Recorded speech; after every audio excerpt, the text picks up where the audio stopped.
Veamos un poco como para ir redondeando el tema de Excel y trabajaremos con las funciones de fecha y con las opciones de gráfico.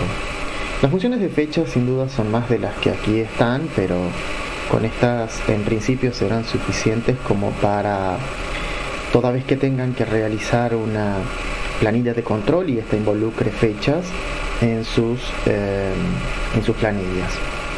Las funciones que vamos a ver son la función hoy, año, fecha y si fecha. La función hoy está claro cuál es su cometido. Me va a devolver la fecha de hoy, pero teniendo presente que el sistema, es decir, la computadora en la cual estemos trabajando, tenga la fecha correcta. La función año lo que me permite es de una determinada fecha, llámese por ejemplo 28 del 2019, solamente rescatar el año como su nombre lo dice, y entonces yo podría usarlo por ejemplo para calcular la edad que tuviera una persona. La función fecha me permite formar una fecha o armar una fecha en función de tres números que los puedo tener aislados, como es en este caso, es este dato de hecho el que vamos a usar como para luego armar la fecha. Mientras que la función si fecha me permite calcular el tiempo que se da entre dos fechas, una fecha de inicio por supuesto, una segunda fecha o fecha final y el tipo. Cuando hablamos de tipo se refieren a estos argumentos que pueden ser medidos en días, para eso pondríamos la D, medido en meses y pondríamos la M, medidos en año, ponemos la Y. Ahora, Y, bueno, está en inglés por supuesto, hablamos de year o lo que es año. Ahora, toda vez que intentemos obtener diferencias dentro del mismo año, podemos usar año día o año mes. Ya veremos esto cómo se usa. Bueno, con respecto de la sintaxis de la función hoy, es simplemente la palabra hoy, abrimos y cerramos paréntesis.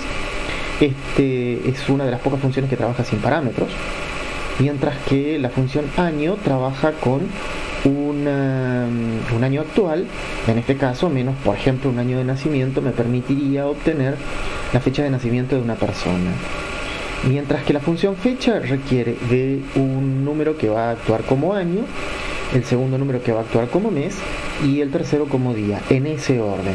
Y como decía, respecto de la función si fecha, a partir de dos valores de fecha, y el tipo de valor que querramos obtener es que finalmente estaremos formando nuestra fecha. Bien, veamos cómo se usa. En el caso de la función hoy, como decía, simplemente el signo igual y la palabra hoy, abrimos y cerramos el paréntesis e inmediatamente me devuelve la fecha. La función año, igual, año, voy a tomar el año de el actual, de la fecha actual, y a esto le voy a restar el año de la fecha que voy a obtener luego con la función fecha. Está claro que en este caso el resultado es de 120 años porque está tomando está restando contra un año por defecto, es decir, 120 años atrás desde la fecha de hoy, del 2020. Bien, ahora armemos la fecha para luego ver cómo se modifica este resultado.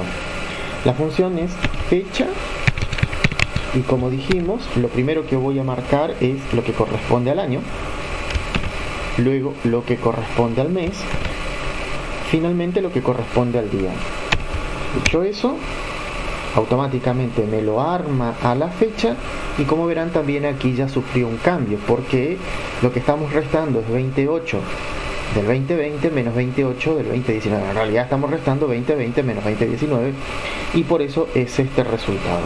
Si acá cambiara, supongamos en lugar de 2019 pusiera 2009, entonces obviamente estamos hablando de 11 años la diferencia entre lo que es el hoy y el 2009. Con respecto a la fecha, a la función SIFECHA, vamos a usarla, por ejemplo, para obtener los días.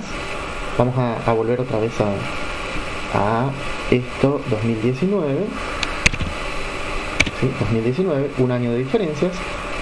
Y veamos cuántos días corresponden, ¿no? Entonces, igual, si fecha,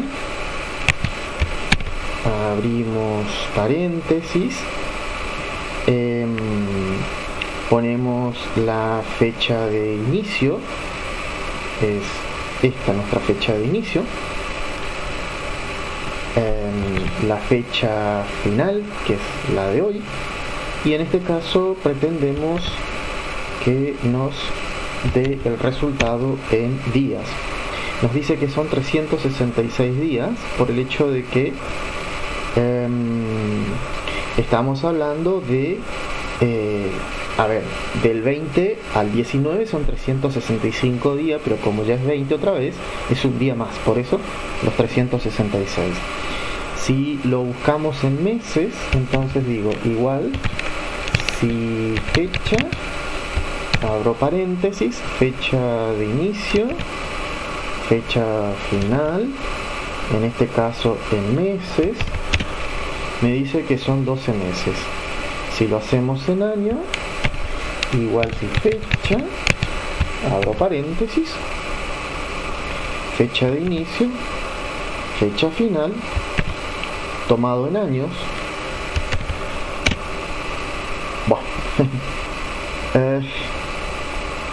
un año, ¿sí? Es el resultado. Ahora, decía que los modificadores de año día y año mes, como también mes día, los usamos cuando son dos fechas dentro del mismo año. Entonces, esto vamos a dejarlo en el mes 6 del 2020. ¿Sí? Tenemos entonces dos fechas dentro del mismo año. Y vamos a usar aquí la misma fórmula si fecha, ¿sí? Si fecha, valor inicial en D5, valor final en D3, ¿sí? D3, y en este caso estamos trabajando con el valor Y de que es G9. ¿Sí? No, G10, es este el que estamos por usar ahora, que es el que está en la fila 10. Entonces reemplazamos aquí G10. Me dice que en días, entre el mes 6 y el mes 8, ¿sí? Entre el 26 del 2020 al 28 del 2020, existen 61 días. Y si lo tomamos en años meses, que es lo que está aquí, ¿sí? En años meses, son 2 los meses de diferencia. Y otra vez, como dijimos, D5 me marca la fecha de inicio, el 20 del mes 6 del 2020, en rojo la fecha final, que es el 28 del 2020, y en este caso pretendo que me devuelva en meses del año, y son 2 meses lo que difiere entre una fecha y la otra. Estas son entonces las funciones de fecha. Vamos a la parte de gráficos ahora. Supongamos, como siempre, trabajamos con nuestra planilla en la que tenemos DNI, apellidos y nombres, pesos, peso, talla, coeficiente y situación. Para el caso del gráfico es mucho más sencillo que armar las fórmulas. Recuerdo que las fórmulas eran el caso del coeficiente. La única diferencia que aquí es, en realidad esto es, dijimos, peso sobre la talla al cuadrado. En este caso estoy usando la fórmula de potencia, ¿sí? Estoy usando la fórmula de potencia, le digo, como primer parámetro de la fórmula de potencia, le digo qué celda es la que quiero potenciar, y a continuación el número que representa a lo cual estoy elevando el valor de la celda antes indicada. En este caso, como estoy elevando al cuadrado, va el número 2, pero si fuese al cubo, entonces iría al 3, y así si fuese a la cuarta iría al 4, y bueno, se entiende cómo es. Bien, luego de haber calculado el coeficiente, utilizábamos la fórmula SI para ver si el paciente tenía bajo peso, tenía sobrepeso o se encontraba en situación normal. Bien, una vez que calculábamos la fórmula, lo que hacíamos era simplemente arrastrar para obtener el resultado en las siguientes celdas. Cuando voy a trabajar con gráficos, entonces lo primero que hago es ir a la pestaña Insertar. Supongamos que voy a trabajar con un gráfico circular de la columna de coeficientes. Entonces elijo el tipo de gráfico circular, luego elijo el subtipo. Fíjense que en este caso estoy marcando una celda en blanco, no marqué absolutamente nada. ¿Pudiera haber marcado? Sí, pudiera haber marcado. Vamos a partir de no haber marcado nada. Y entonces voy a la opción de gráfico, gráfico circular.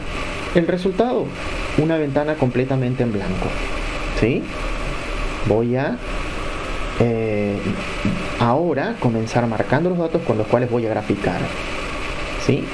Son estos los datos con los que voy a graficar. Voy a la opción de insertar, selecciono gráfico, tipo de gráfico. Ahora ya tengo un resultado. Me muestra un gráfico con una serie de números abajo más un título. Pero, ya sea que haya marcado los datos, como fue este último, o no los marqué antes, como fue antes, es indistinto. ¿Por qué? Una vez que seleccione el tipo de gráfico con el que voy a trabajar y luego el subtipo, que es lo que he hecho, necesariamente tendré que ir por la opción de seleccionar datos, ¿sí? Cualquiera sea el caso, haya marcado datos o no, iré por la opción de seleccionar datos. ¿Por qué? Porque de esa manera voy a verificar que los datos se cargaron correctamente. Como marqué datos, en este caso tengo tanto el botón de agregar, modificar y quitar disponible. Pero, para estar seguro que marqué los datos que corresponden, voy a presionar sobre la opción modificar. Ahora bien, voy a volver un paso atrás para correr mi gráfico, de modo que no interfiera sobre mi tabla, y vuelvo donde estaba antes. Seleccionar datos, modificar, había dicho. Veamos si el que corresponde al título de mi serie o nombre de la serie es el que realmente se está marcando. Me dice que es F2, ¿sí? F2 es el título de mi gráfico. Bien, perfecto. Luego, los valores de las series, es decir, los valores con los que estoy graficando. Si se observa, lo que me está resaltando, ¿sí?, en una línea en movimiento, no una línea cortada en movimiento, justamente lo que me está marcando son los datos. Por lo tanto, está bien. Pero, ¿por qué necesariamente debo pasar por seleccionar datos? Porque las categorías, ¿sí?, los rótulos, no están debidamente marcados. Tengo los valores 1, 2, 3, 4 y 5, pero eso no le aporta nada a mi gráfico. Esto es, las etiquetas, o en el caso de las categorías, debo indicar de quiénes son los datos con los que estoy graficando. Para eso voy a darle un clic en la opción editar y marcaré los apellidos y nombre de las personas que estoy realizando, de las personas a los que estoy realizándoles un gráfico, en función de su coeficiente, por supuesto. Bien, entonces ahora sí, ya las categorías están puestas como valores y ya están también reflejados en mi gráfico. Entonces, como decía, cuando voy a la pestaña insertar y selecciono el tipo y subtipo de gráfico, es indistinto si tengo marcado mi planilla o si no, porque cualquiera sea el origen, sí o sí lo siguiente será pasar por el botón de seleccionar datos. Bien, decíamos que para la clase estos son las leyendas y no está permitido. Entonces, puedo presionar el botón suprimir y desaparecerá, o puedo venir a la opción de leyenda y marcar la opción ninguna. Ahora mi gráfico queda completamente en blanco y sin ningún dato que indique qué son o a quién corresponde cada una de estas porciones. Para eso, marco el gráfico, voy otra vez al botón de agregar elementos de gráfico, a la opción etiqueta de datos en este caso, y selecciono la última alternativa, la que dice más opciones de etiquetas de datos. 4 de la tarde, en punto. Y una vez que me habilitó esta columna de la derecha, lo que hago es sí o sí marcar nombre de las categorías, sí o sí marcar nombres de las categorías, y después quedará a criterio mío si marco el valor o si marco el porcentaje. Yo decido marcar ambos valores, de modo que ambos valores estarán reflejados sobre mi gráfico. Entonces, lo que sí o sí debe estar marcado, ¿sí?, es nombre de las categorías. Y luego, valor o porcentaje quedará a criterio nuestro, ¿sí? Marco ambos. Lo otro que no debo desmarcar es la línea de guía. Las líneas de guía me van a servir cuando de pronto mi gráfico resultara muy pequeño, las porciones, y entonces determinada información yo tuviera que retirarlo, ¿sí? Si desmarqué la opción línea de guía, esta línea que une la porción con el dato correspondiente no sería visible, entonces yo no podría estar seguro de a quién corresponde el dato que estoy desplazando. Bien, esto tiene que ver entonces con fechas o funciones para el manejo de fechas y cómo se trabaja con el gráfico.